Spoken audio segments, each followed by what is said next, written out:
صحابہ کرام اور اہل بیت اطہار، ان دونوں کی محبت اور تعظیم و تکریم کو جمع کرنا، اسی کا عنوان عقیدہ اہل سنت ہے۔ آج کی گفتگو ایک سوال سے شروع کرتا ہوں کہ ہوتا انسان ہی ہے مگر کسی سے خطا ہوتی ہے، کسی سے نہیں ہوتی، یہ کیسے ممکن ہے؟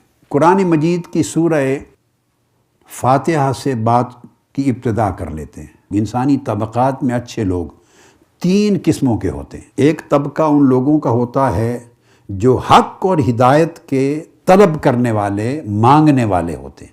دوسرا طبقہ ایسے لوگوں پر مشتمل ہوتا ہے جو لوگوں کو حق اور ہدایت کی راہ دکھاتے ہیں۔ تیسرا طبقہ ان دونوں سے جدا ہوتا ہے، وہ ان دونوں سے بلند ایک طبقہ ہے جو خود پیکران حق و ہدایت بن جاتا ہے، جن کا وجود حق اور ہدایت کی علامت ہے۔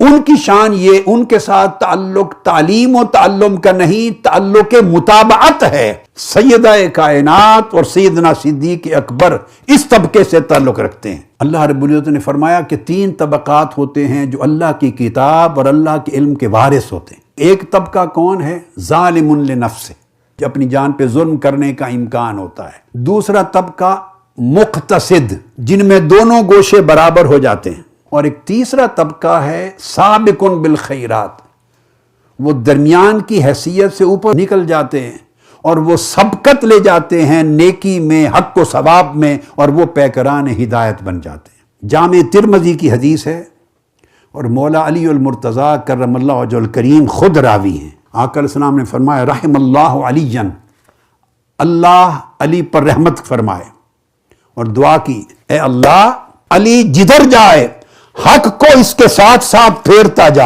آقا علیہ السلام نے جب فرما دیا جدھر علی قدم رکھے حق ادھر جائے، تو اس کا مطلب ہے علی، فاطمہ، حسن اور حسین یہ حق کے پیکر ہو گئے۔ آقا علیہ السلام نے فرمایا میں دو چیزیں چھوڑے جا رہا ہوں، ان دونوں سے جڑے رہو گے تو ہمیشہ حق پہ رہو گے، خطا پہ نہیں جاؤ گے۔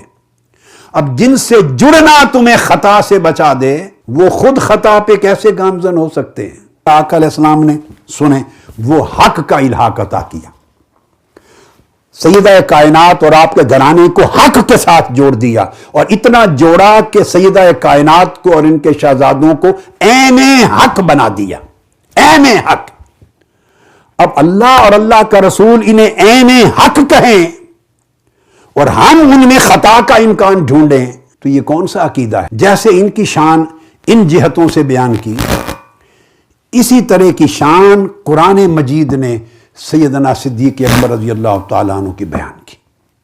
اگر آپ افراد کریں گے اہل بیت اطہار اور صحابہ کرام کی شان میں کسی ایک کے حق میں، تو لا محالہ دوسرے گمراہ لوگ تفرید کریں گے۔ اگر آپ کسی ایک سمت تفرید کریں گے تو گمراہ لوگ افراد کریں گے، ایمان پر ضرب آئے گی۔